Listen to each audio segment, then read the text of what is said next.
ជុំនិទានជាដកភាគ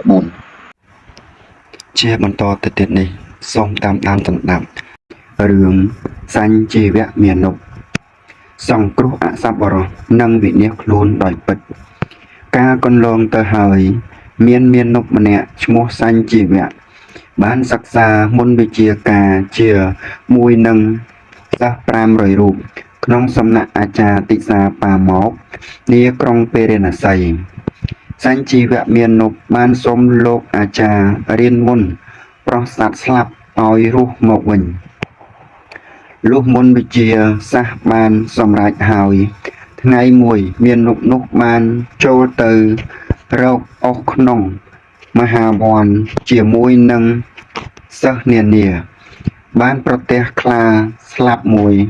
ក៏ពោលប្រាប់គេថាភឿនទាំងឡាយចាំមើលខ្ញុំប្រោះខ្លាងាប់នេះណាសិស្សទាំងអស់គេពោលប្រាប់ថាសម្លាញ់ចូលប្រោះសាកមើលចុះរួចគេរត់ឡើងដើមឈើទាំងអស់គ្នាទៅសញ្ជីវៈមានុបក៏តាំងរាយមុនប្រោះខ្លានោះហើយយកម្រាមដៃផ្ទាត់ផងខ្លាក៏រស់ឡើងភ្លាមហើយស្ទុះទៅខាំមានុបនោះស្លាប់ទើបដួលគ្រប់ទៅវិញខ្លានិងមានុបក៏ស្លាប់ក្នុងទីជាមួយគ្នាក្នុងពេលនោះឯងសិស្សទាំងឡាយក៏នាំរឿងនេះមកជម្រាបអាចារ្យក៏ពោលថាណែអ្នកទាំងឡាយជនណាដែលបានលើកដង្កើងសង្គ្រោះអសប្បុរសហើយធ្វើសក្ការៈរាប់អានក្នុងទីមិនសមគួរជននោះតែងតែបានសេចក្តីទុក្ខលំបាកវិនាសខ្លួនប្រាណសាបសូន្យចាកជីវិតដូចជាសញ្ជីវៈមានុបនេះជាកំណត់ព្រោះអសប្បុរសមើលមិនឃើញអ្នកសង្គ្រោះទេទើបពោលគាថាតទៅទៀតថាអសន្តੰយោបុក្កកណ្ហាតិអសន្តមូសេវតិតមេវៈខាសង្កុរតេព្យខោសញ្ជីវកាំងយថាអ្នកណាលើកដង្កើងនឹងគប់អសប្បុរសនោះតែងតែធ្វើអ្នកដង្កើងឲ្យទៅជាចំណីរបស់ខ្លួនដោយខ្លានឹងមានុបឈ្មោះសញ្ជីវៈនេះឯងរឿងនេះក៏បានបញ្ចប់តែប៉ុណ្ណេះសូមអរគុណរឿងព្រាហ្មណ៍ភារៈទ្វាជៈអរិយសាវកមិនដែលព្រឺដោយពាក្យគំរាមអ្នកដតីឡើយក្នុងក្រុងរាជកហៈមានព្រាហ្មណ៍ម្នាក់ឈ្មោះភារៈទ្វាជៈជាមនុស្សមច្ឆាទិដ្ឋិឥតមានសទ្ធាឥតមានសេចក្តីជ្រះថ្លានិងរឹងត្អឹងប្រហែលដង្គត់ឈើដើមកគីបើមានជនណាពោលថាព្រះពុទ្ធព្រះធម៌ព្រះសង្ឃគាត់តែងយកដៃខ្ទប់ត្រចៀកជានិច្ចឯប្រពន្ធគាត់ឈ្មោះធនញ្ជានីជាអរិយសាវកមានសទ្ធាមានសេចក្តីជ្រះថ្លាក្នុងព្រះពុទ្ធសាសនាជាមហិមានាងនោះឈរក្តីអង្គុយក្តីកណ្ដាស់ក្តីក្អកក្តីតែងធ្វើការនមស្ការថាអ្នកមោពុទ្ធស័ក្តិសូមថ្វាយបង្គំព្រះពុទ្ធដូច្នេះជាដើមជាប្រកដីនិយាយពីព្រាហ្មណ៍ជាស្វាមីចង់ឲ្យមធុបាយចាស់មានទឹកតិចដល់ព្រាហ្មណ៍500រូបក៏ពោលអង្គវរប្រពន្ធថាមនាលនាងស្អែកនេះខ្ញុំអញ្ជើញព្រាន500ឲ្យមកឆាន់ក្នុងផ្ទះយើងនាងគុំធ្វើនមស្ការសមណៈព្រាហ្មណ៍ត្រងោលអស់មួយថ្ងៃស្អែកនេះព្រោះព្រានទាំងឡាយបើឮពាក្យនមស្ការនេះមកជាអអន់ចិត្តជាមិនខានដូច្នេះគុំធ្វើឲ្យខ្ញុំបែកពីពួកព្រាហ្មណ៍ទាំងនោះព្រាហ្មណ៍ពោលតបថាខ្ញុំមិនអាចខានរលឹកព្រះសាស្តាបានទេទោះអ្នកបែកពីព្រានក៏ដោយពីទេវតាក៏ដោយព្រាហ្មណ៍ក៏ទាញព្រះខ័នមកគំរាមថាបើនាងអ្នកមស្ការសមណៈព្រាហ្មណ៍ត្រងោលក្នុងកណ្ដាលប្រជុំព្រាហ្មណ៍ទាំងនោះអញនឹងកាត់ក្បាលនាង ដោយប្រខណ្ឌនេះជាកំណត់ធម្មតាផែនដីមិនងាយអ្នកណាឲ្យកម្រើកបានឬ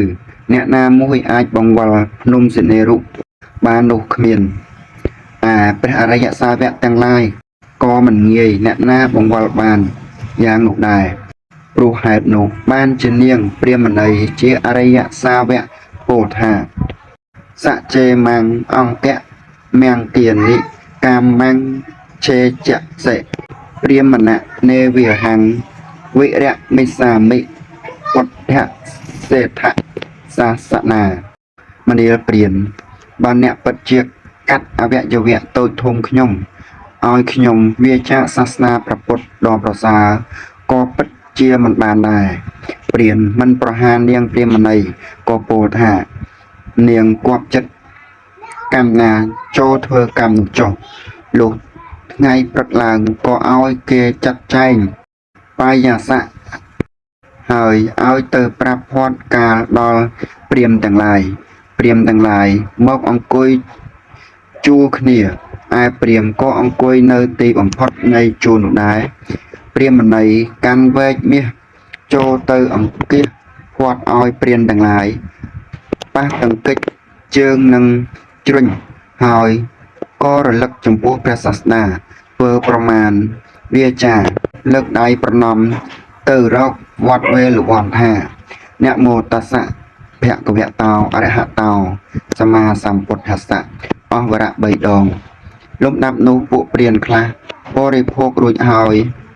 ខ្លះកំពុងបរិភោគខ្លះទៀតកំពុងលើកបាយដាក់ក្នុងមាត់លុះឮសូរពាក្យនេះក៏ហាក់ដូចគេយកដាវប៉ុនភ្នំសមេរុមកសំពងក្បាលឬដូចជាគេយកដែកស្រួចមកចាក់រង្គៀសត្រង់ត្រចៀកហើយខ្ចាត់បាយចោលចេញមកវិញជេរប្រតិចព្រាហ្មណ៍អ្នកអញ្ជើញទើបជៀសចេញទៅឯព្រានជាស្វាមីជេរប្រតិចនាងថាភរិយាដោយការផ្សេងតែមិនអាចធ្វើអ្វីនាងបានក៏ពោលថាស្រីចង្រៃនេះចេះតែពោលសរសើរសមណៈប្រងោយ៉ាងនេះឥឡូវនេះអញ្ជើញនឹងពោលផ្ចាញ់ផ្ចាលឲ្យសមណៈប្រងោនោះទើបងើបទៅវត្តវេលវ័នទាំងកំហឹងទៅដល់មិនថ្វាយបង្គំព្រះសាសនាផងស្រាប់តែសួរប្រស្នាថាបុគ្គលសម្រាប់អ្វីណោទើបដេកលក់ស្រួលសម្រាប់អ្វីណោទើបមិនសោយសោកបបិទ្ធព្រះគោតមព្រះអង្គគប់ចិត្តសម្រាប់ធម៌អ្វីជាធម៌តែមួយព្រះសាសនាពោលថាបុគ្គលសម្រាប់សេចក្តីក្រោធទើបដេកស្រួលសម្រាប់សេចក្តីក្រោធទើបមិនសោយសោកមនាលព្រាហ្មណ៍ព្រះអរិយបុគ្គលទាំងឡាយតែងសរសើរការសម្រាប់សេចក្តីក្រោធដែលមានឬជាពិសេសមានចុងក៏ផ្អែមបើបុគ្គលសម្រាប់សេចក្តីក្រោធនោះបានទើបមិនសោយសោកលុះដល់ចប់ប្រស្នាដែលព្រះក៏ហើយព្រានក៏មានសេចក្តីចាស់ថ្លាហើយសូមឧបសម្បទាក្នុងសំណាក់ព្រះអង្គមិនយូរប៉ុន្មានក៏បានសម្រេចព្រះអរហន្តផលទៅរឿងនេះក៏បានបញ្ចប់តែប៉ុណ្ណេះសូមអរគុណ